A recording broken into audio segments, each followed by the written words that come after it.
আসসালামু আলাইকুম রহমতুল্লাহি ওবরকাতুহু।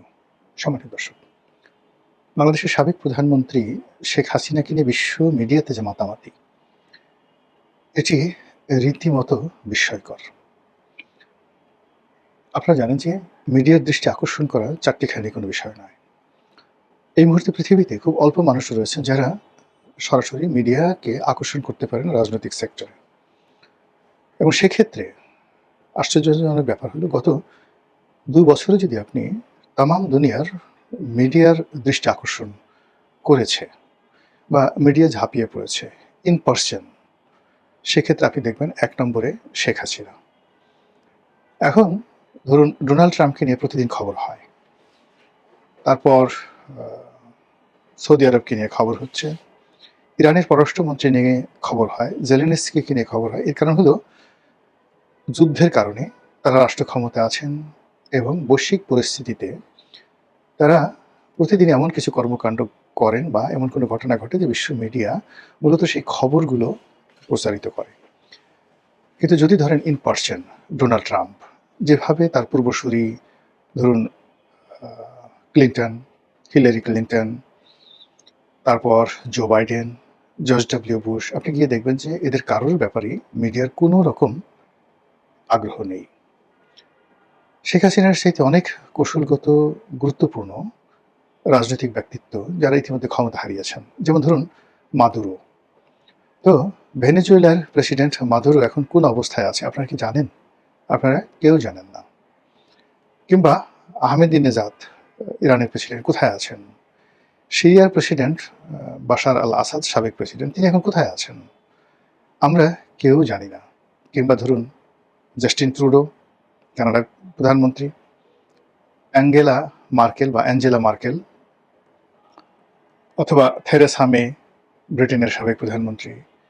আপনি দেখবেন যে এদের কোনো রকম খবরাখবর, ব্যক্তিগত বিষয়, কোনো বিষয়ই আমাদের সামনে আসছে না। এমনকি ভারতে যদি আপনি সোনিয়া গান্ধীর কথা চিন্তা করেন, কংগ্রেসের সভাপতি, তার ব্যাপারেও কোনো খবর ভারতীয় পত্রপত্রিকা, আমাদের পত্রপত্রিকা বা বিশ্ব গণমাধ্যমে আসছে না। কিন্তু বারবার গত ২ বছর ধরে even more than mister Narendra Modi, more than Asim Munir, more than doctor Mohammad Yunus, more than Imran Khan, সবাইকে ছাপিয়ে বারবার কেন শেখ হাসিনার খবর বিশ্ব মিডিয়াতে আসছে ১। ২ নম্বর হলো বিশ্ব মিডিয়া কেন শেখ হাসিনার কাছে ছুটছে? একটা ইন্টারভিউর জন্য কিংবা ধরুন সে তো আবার ইন্টারভিউ নয়, সেটা কেবলই মাত্র কখনো লিখিত প্রশ্নের বা ইমেইল প্রশ্নের উত্তর দেন, কখনো ভয়েস মেসেজ দেন। এই জিনিসগুলোর জন্য কেন বিশ্বের একেবারে মানে যাকে বলা হয় এত বড়, বড় মিডিয়া, সে ওয়াশিংটন পোস্টের মতো পত্রিকা, ইকোনমিস্টের মতো পত্রিকা, তারপরে আপনি ধরুন ব্লুমবার্গের মতো পত্রিকা, যেগুলোতে ২ কলমে একটা নিউজ ছাপানোর জন্য ২ কলম ছোট্ট ধরুন ১০০ ওয়ার্ড একটা খবর ছাপানোর জন্য বিশ্বের রাষ্ট্রপ্রধানরা, সরকার প্রধানরা পাগল হয়ে থাকেন। সেই পত্রিকাগুলো হাজার, হাজার শব্দ সম্বলিত নিবন্ধ উপর্যুপরি কেন শেখ হাসিনাকে নিয়ে তারা প্রকাশ করছে। এখন এই বিশ্ব মিডিয়াগুলো কি বাংলাদেশের মিডিয়ার মতো বা ভারতের গদি মিডিয়ার মতো? যে তারা সবসময় ক্ষমতার পদলেহন করে? যদি তাই হয়, তাহলে শেখ হাসিনার তো এখন কোনো ক্ষমতা নেই। দ্বিতীয়ত হলো যে এই বিশ্ব মিডিয়াগুলো তারা কি টাকায় বিক্রি হয়? হ্যাঁ, ক্ষেত্র বিশেষে কখনো, কখনো টাকা, বিজ্ঞাপন, প্রমোশন তারা কাজ করে। কিন্তু একটা সার্টেন লিমিট। সেগুলো 99% ক্ষেত্রে কমার্শিয়াল অ্যাসপেক্ট, তারপরে ভবিষ্যৎ আ যে রাজনৈতিক জনমত গঠন করার ব্যাপারে কখনো, কখনো কোনো পত্রিকা পয়সা খেয়ে ইনটেনশনালি একটা দেশের পট পরিবর্তনের জন্য মার্কিন ডিপ স্টেটের এজেন্ট হয়ে বা অন্য কোনোভাবে তারা এই ধরনের জনমত তৈরি করে। কিন্তু কোনো ব্যক্তিকে যিনি কিনা ক্ষমতাচ্যুত হয়েছেন, তাও আবার গণ অভ্যুত্থানের মাধ্যমে, তাও আবার দেশে বিদেশে চলে গেছেন। আচ্ছা চিন্তা করুন শেখ হাসিনা ভার্সাস অং সান সুচি। অং সান সুচির পিতা, তিনিও মায়ানমারের যাকে বলা হয় জাতির পিতা, জেনারেল নে উইন। দ্বিতীয়ত অং সান সুচি ব্যক্তিগতভাবে অক্সফোর্ড অথবা ক্যামব্রিজ এখান থেকে তিনি পড়াশোনা করেছেন। শেখ হাসিনার চেয়ে তার সেই ক্যারিকেচার অনেক, অনেক বেশি।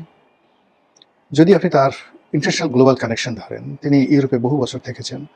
অসাধারণ ইংরেজি বলেন। এই মুহূর্তে মানে ইংরেজি বলার ক্ষেত্রে, সাবলীলভাবে ইংরেজি বলার ক্ষেত্রে বিশ্বের যত রাষ্ট্রপ্রধান আছে, ইনক্লুডিং বর্তমান ব্রিটিশ প্রধানমন্ত্রী, ডোনাল্ড ট্রাম্প, বারাক ওবামা যারা আছেন এরকম ১০০ জন যদি আপনি রাষ্ট্রপ্রধানদেরকে আনেন, সরকার প্রধানদেরকে আনেন, বর্তমান এবং সাবেক, তার মধ্যে অং সান সুচির ইংরেজি উচ্চারণ, বাচনভঙ্গি, রিদম, যেটাকে বাক্যের মধ্যে সেডাকশন তৈরি করা, মানে একটা আকর্ষণীয় মোহময়তা তৈরি করার ক্ষেত্রে সেই অং সান সুচির তুলনাহীন। তিনি নোবেল পুরস্কার পেয়েছেন অতিরিক্ত এবং মায়ানমারের প্রেসিডেন্ট ছিলেন।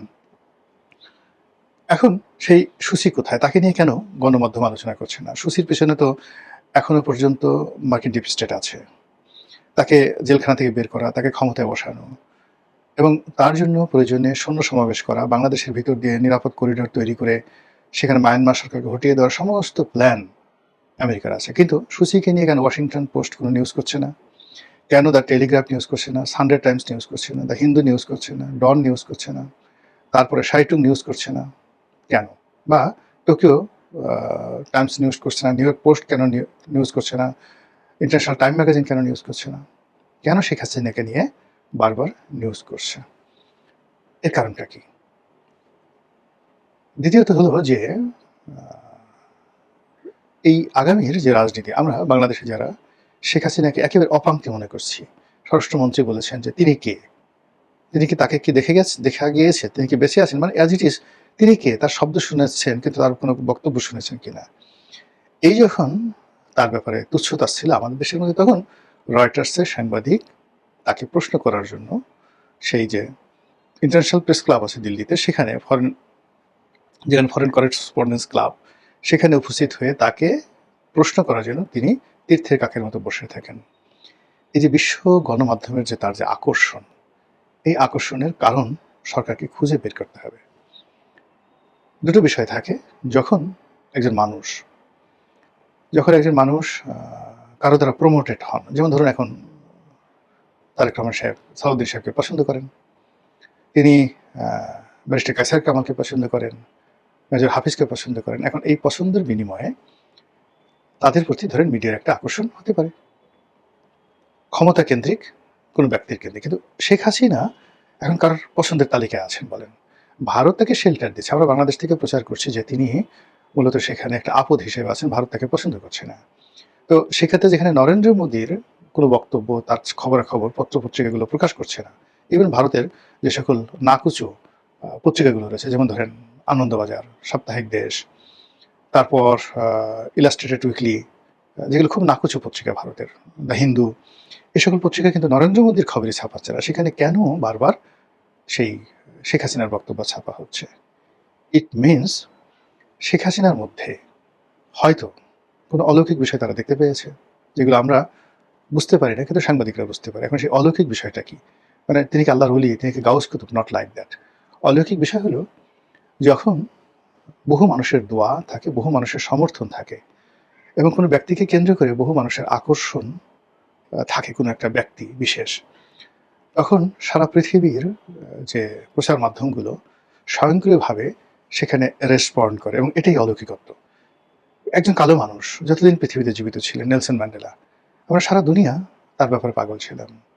মার্টিন লুথার কিং নিহত হয়েছেন, কিন্তু আমরা এখনো পর্যন্ত তার বক্তব্য, তার কথা শুনলে পাগল হয়ে যাই। একজন মোহাম্মদ আলী ক্লে কত আগে ফাইটিং করেছেন, মারা গিয়েছেন, কিন্তু এখনো পর্যন্ত আপনার সামনে যে কোনো চলচ্চিত্রের স্ক্রিপ্ট থাকুক না কেন, কিন্তু মোহাম্মদ আলী ক্লের যখন কোনো ফাইটিং চলে আসে, মানুষ কিন্তু সেটাই দেখে। একজন মাইকেল জ্যাকসন, এখনো পর্যন্ত তার কোনো ক্লিপ, এমনকি তার কোনো কপি, তার কোনো লুক এ লাইক যদি আসে, আমরা সাথে সাথে দেখি। তো সেই ক্ষেত্রে শেখ হাসিনাকে নিয়ে এই যে বিশ্ব গণমাধ্যমের যে আকর্ষণ, আমার দৃষ্টিতে এর মধ্যে কোনো অর্থনৈতিক বিনিয়োগ নেই, এর মধ্যে কোনো রকম যাকে বলে লবি গ্রুপ নেই, এর মধ্যে কোনো রকম ইনফ্লুয়েন্স নেই।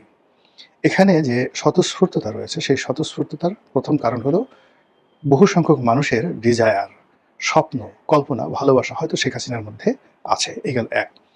২ নম্বরে আগামীর যে রাজনীতির সমীকরণ বাংলাদেশে, সেই রাজনীতির সমীকরণে কোনো অবস্থাতেই বিশ্ব media without Awami League, without Sheikh Hasina কোনো বিকল্প তারা দেখতে পাচ্ছে না।